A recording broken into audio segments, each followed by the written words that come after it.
Hello everyone and welcome back to my channel. In today's video I'm just going to talk to you about my top 10 tips for getting into medical school. If you've seen my last video you'll know I didn't get into medicine first time around, so I just want to share some of the tips that I've learned along the way and try and make the process a little bit easier for you guys.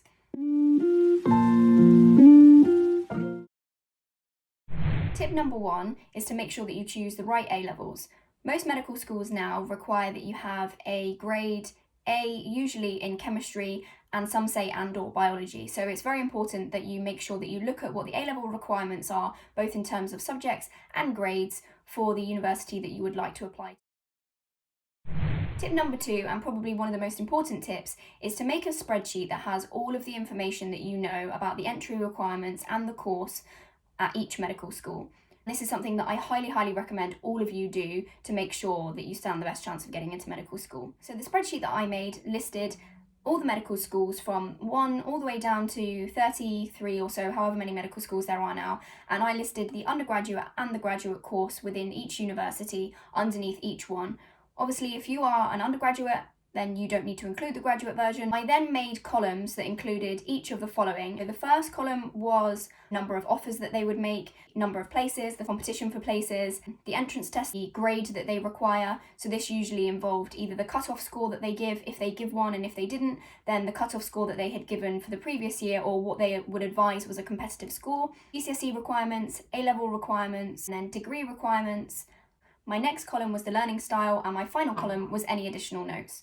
So I gathered all of the information that I could from all of the websites for every single medical school to put this whole spreadsheet together.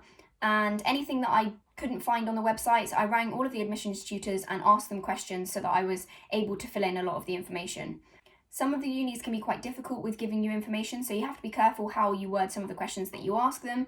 For example, because some universities don't have a cutoff score for the UKCAT, they may just say to you that they won't give you an answer for that, or you may find that you get an answer if you say, what did you use as the cutoff last year? Or you may want to instead ask, could you give me an indication of what a competitive score at your university would be?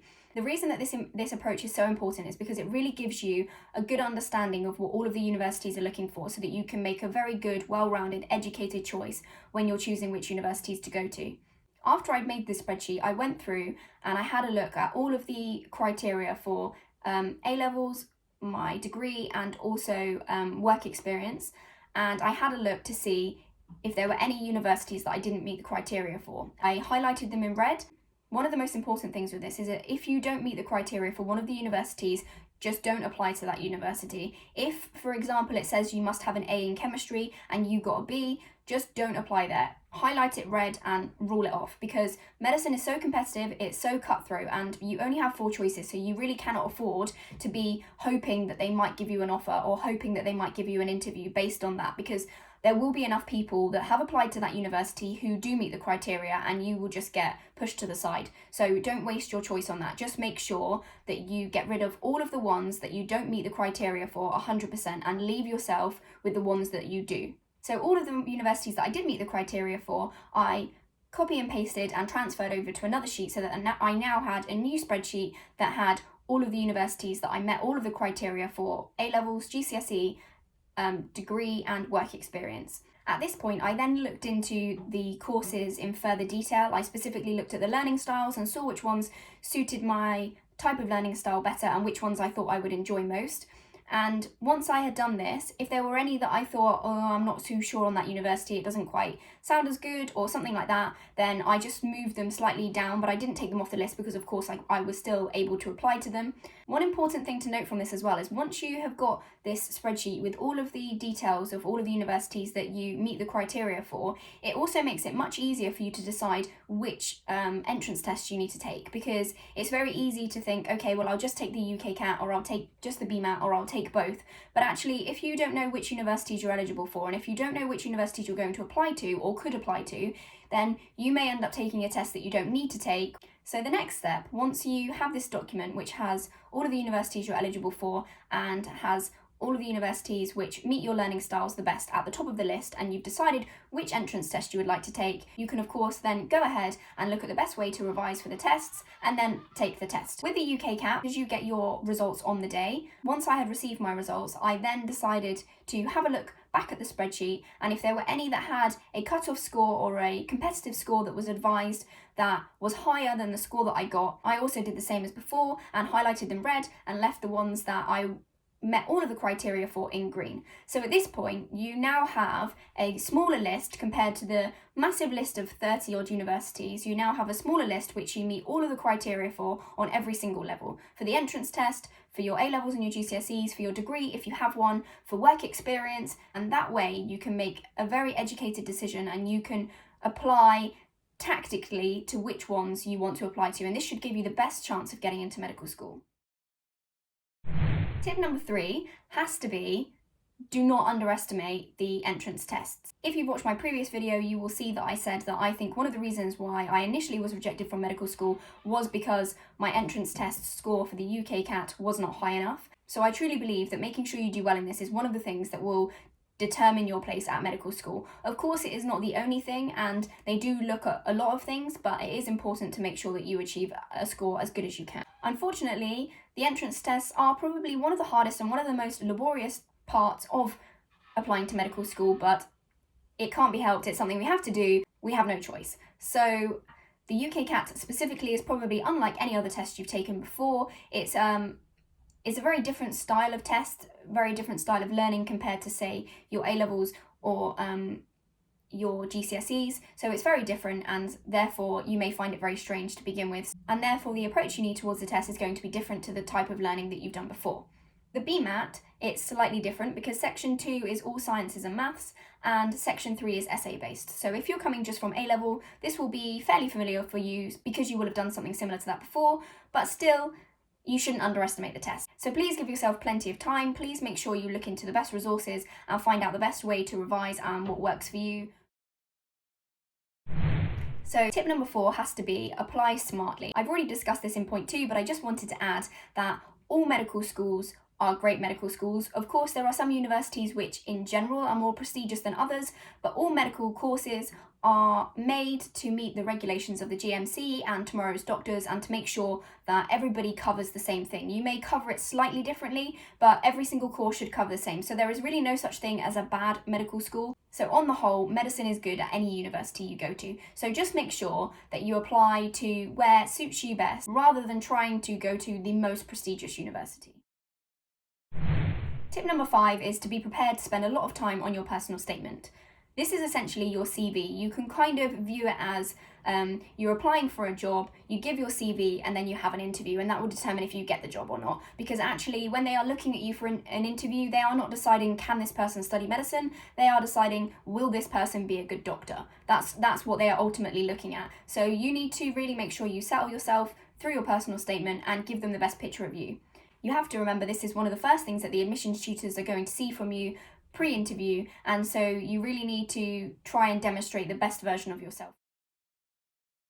Tip number 6 has to be make sure you get some work experience. Of course, at the moment, because of COVID-19, I know it's very difficult, so this point is more of a generic point on what you would do in a normal circumstance. I think it's important to try and see if you can get a variety of different work experiences, whether that's in a GP, in a hospice, in a hospital, or in a care home. It doesn't have to be all of them, just maybe 1 or 2. That way you have more of a rounded idea about what it's like to actually be a doctor. And you can demonstrate that you've been within these roles and you've understood and seen what goes on. It's also helpful to remember that it doesn't matter how much work experience you do, unless of course you're applying to Warwick as a graduate medic, because they do specify a certain amount of hours that you must have done, and it can only be within certain different types of settings. But for most medical schools, that doesn't actually matter, and they just care more about what you learnt from those experiences and whether you can reflect and convey that to them. Tip number 7 is to be involved in some extracurricular activities. Of course, your academics are important, but admissions teams want to see that you are a well-rounded person. They don't want to see someone who is a bookworm and stays inside and studies all the time and doesn't do anything else, regardless of the fact that that person may have all straight A stars in absolutely everything. If that person doesn't actually get outside into the real world and do anything, then they won't be a well-rounded person and ultimately may not make a very good doctor. What the admissions teams like to see is that alongside your studies, you can do other things as well. So things like playing an instrument, maybe being part of a sports team, maybe guiding and scouting, any volunteering, a part-time job. All of those things show that you could have developed the skills of teamwork, communication, and just being sociable, really. So it's useful if you've done these things in the past and you can show that you've done those and you already have some of the qualities required of you when you will be a doctor. So tip number 8 is not to forget the deadline. The deadline for submitting your UCAS application to medical school is on the 15th of October every single year. If you're applying through your school or college, your tutor will submit the application for you, but you need to make sure that you have done everything on your side first, and then you submit your side, and that will send it through to your tutor, who will be able to upload their reference, and then they can then submit the application for you. It's no good doing this on the 14th of October because they may just generally be busy with teaching and other duties, and they probably also have references to write for other students. So I would advise that if you can, try to give this to your tutor maybe at least a week before the deadline so that they have plenty of time to be able to have a look through your application, submit their reference, and then send it off for you in time. It's absolutely so important that you do remember this and that you make sure you submit by the 15th of October, because if you don't, you are not able to submit your application after this. You cannot apply to any universities for medical school after this, and you will have to wait until the following admissions cycle the next year. So please don't forget the deadline. Tip number 9 is to make sure that you prepare well for the interview. Have a look at the university that you've been given an offer for, and have a look if the university requires you to do a panel interview or an MMI interview, and whichever type there is, just have a look and see if you can find some common questions that you might be asked in those interviews. For example, why do you want to be a doctor? Why medicine? Tell us about your work experience. Tell us about a time that you showed XYZ, or something like that. What are your weaknesses? What are your strengths? All of those kind of things are common questions that you could be asked in either a panel or an MMI interview. So just make sure you're prepared for those. Also make sure that you have a look through your personal statement and that you are familiar with that before you attend your interview, because you could be asked questions on your personal statement. And there is nothing worse than this personal statement being your personal statement about you and being asked a question that you just have no clue about. So make sure that you have a look through that before you go. My final tip is not to worry if you don't get in first time round. There are plenty of other options, and not getting into medical school first time round does not mean that you can't go to medical school. You could always do an access course depending on what your A-levels are. You could have a year out and use that time to further your knowledge by doing more work experience. You could go travelling, you could work in some kind of medical industry for a while. Also, you could try and do a degree and then apply to medicine as a graduate. So if you don't get in, there are always other options, and as long as you keep applying, as long as you keep furthering your application process, eventually you will get in. So guys, that's my top tips for getting into medical school. Thank you so much for watching if you watched this far, and if you do have any questions for me, please pop them in the question boxes below, and don't forget to like and subscribe if you'd like to see more videos from me, and I'll see you in the next video.